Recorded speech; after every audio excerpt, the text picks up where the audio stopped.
As-tu déjà eu l'impression de vivre un moment que tu n'as jamais vécu, ou d'imaginer une scène future avec tellement de détails qu'elle te semble réelle? Ce n'est pas juste ton imagination, c'est ta mémoire qui travaille. Et aujourd'hui, on va voir comment ton cerveau se souvient du futur. On pense souvent que la mémoire, c'est un disque dur rempli de souvenirs, mais ce n'est pas vrai.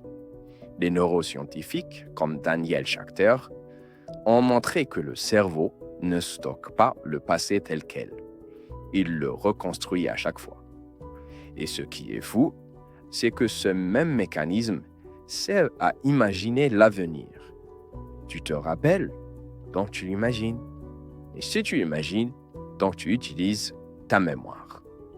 D'autres chercheurs, comme Karl Spooner, ont découvert que les zones du cerveau activées pour se souvenir sont les mêmes que celles qu'on utilise pour anticiper.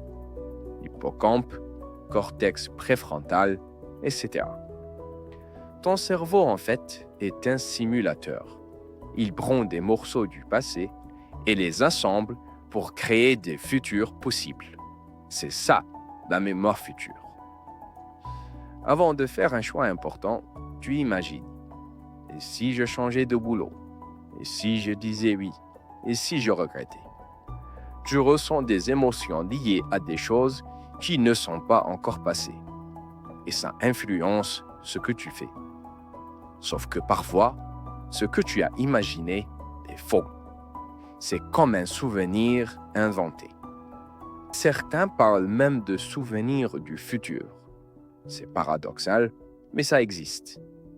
Tu peux ressentir de la nostalgie pour un futur que tu n'as jamais vécu, ou bien souffrir pour un échec que tu n'as fait qu'imaginer. Alors, pourquoi le cerveau fait cela? C'est simple. Pour survivre, dans un monde incertain, les cerveaux capables d'imaginer plusieurs futurs ont eu plus de chances de survivre. C'est un outil. Mais aujourd'hui, il peut aussi devenir un piège et nous enfermer dans l'angoisse de ce qui pourrait arriver.